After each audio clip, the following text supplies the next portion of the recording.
الحمدللہ رب العالمین والصلاة والسلام علی رسولہ الامین وبعد۔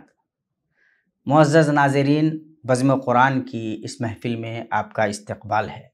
آئیے سورہ مطففین کی 1 سے لے کر 17 آیات تک غور و فکر کی نگاہ ڈالتے ہیں کہ اللہ تبارک و تعالیٰ ان آیات میں ہم سے کیا کہنا چاہ رہا ہے۔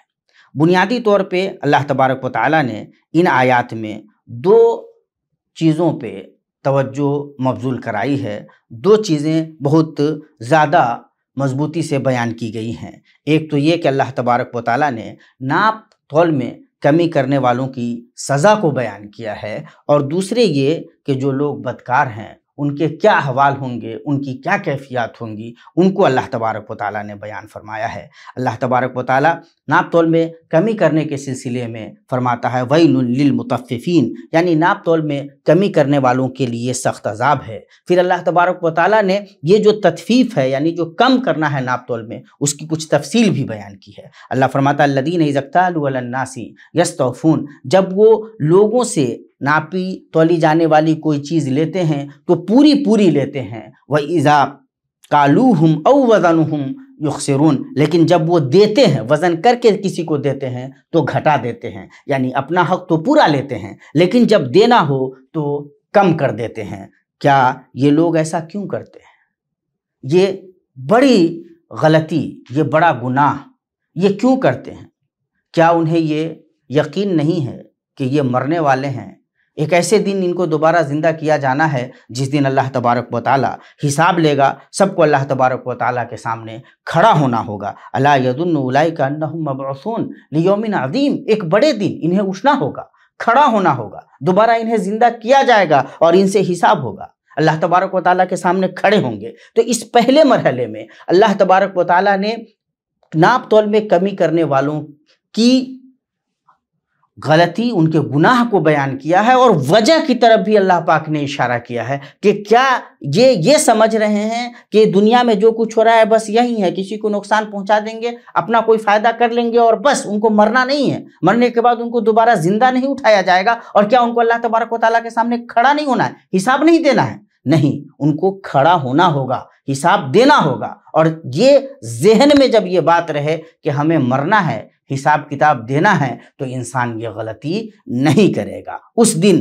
یہ لوگ جو غلطیاں کرتے ہیں، اس قسم کا گناہ کرتے ہیں، لوگوں کے حقوق مارتے ہیں، ان کی صورتحال کیا ہونے والی ہے، اب اللہ تبارک و تعالیٰ اس کا بیان فرما رہا ہے۔ اللہ فرماتا ہے کلا ان کتاب الفجار لفی سجین، نہیں، ہرگز نہیں، انہیں اٹھنا ہوگا، انہیں حساب دینا ہوگا، انہیں مر کر کے دوبارہ زندہ ہونا ہے، اور انہیں اللہ تبارک و تعالیٰ کے سامنے کھڑا ہونا ہے، اور انہوں نے جو کچھ کیا ہوا ہے ان کے نامہ اعمال باضابطہ دفتر میں اللہ تبارک و تعالیٰ نے محفوظ کر کے رکھے ہوئے ہیں، فرشتے لکھ رہے ہیں۔ ایسا نہیں ہے کہ جو دل میں آیا ہم کرتے چلے جائیں اور ختم ہو جائے۔ ذہن میں بات آ سکتی ہے کہ یہ سجین کے اللہ تعالیٰ نے خود اس کی وضاحت کر دی، وَمَا أَدْرَاكَ مَا سِجِّينٌ كِتَابٌ مَرْقُوم، آپ کو کیا پتا کہ یہ سجین کیا ہے؟ یہ لکھا ہوا دفتر ہے، کتاب ہے جس میں یہ ساری باتیں اللہ تبارک و تعالیٰ نے فرشتوں کے ذریعے لکھوا کر کے رکھی ہوئی ہیں۔ تو یہ جو ہم کمی کر رہے ہیں، کسی کا حق مار رہے ہیں،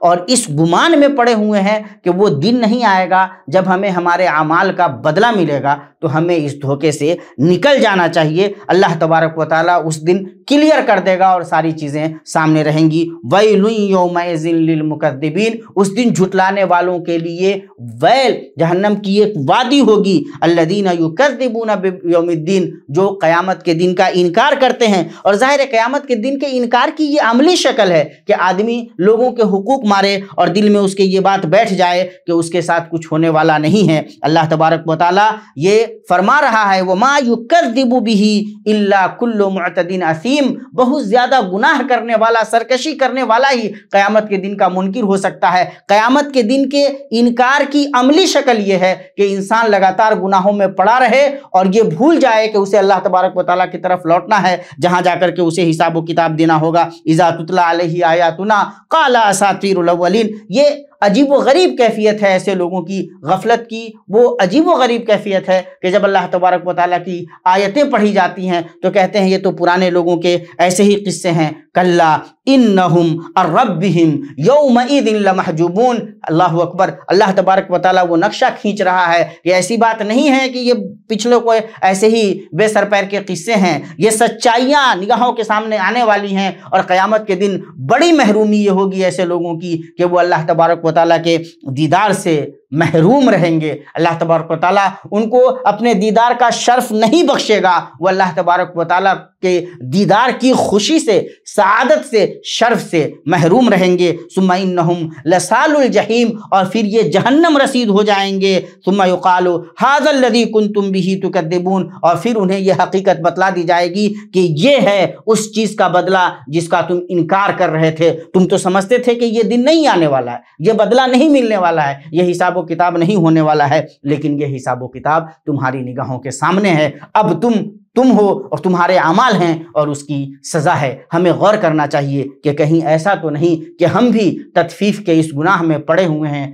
کم ناپ تول کرنے میں، کم کرنے کا گناہ کہیں ہم بھی تو نہیں کر رہے ہیں، کہیں ایسا تو نہیں کہ ہم اپنا حق پورا لیتے ہیں اور جب دینے کی باری آتی ہے تو ہم بھی گھٹانے کی غلطی کرتے ہیں۔ ان آیات پہ غور کیجئے اور بندوں کے حقوق کے معاملے میں اپنے آپ کو سترک کر لیجئے، گناہوں سے بچیے، اس لیے کہ آنے والے قیامت کے دن ہمیں بہرحال اللہ تبارک و تعالیٰ کے سامنے کھڑا ہونا ہے اور حساب و کتاب دینا ہے۔ ان آیات کا پیغام بھی دراصل یہی ہے۔ اللہ تبارک و تعالیٰ سے دعا ہے کہ اللہ تبارک و تعالیٰ ہمیں ان حقیقتوں کو سمجھنے کی توفیق عطا فرمائے۔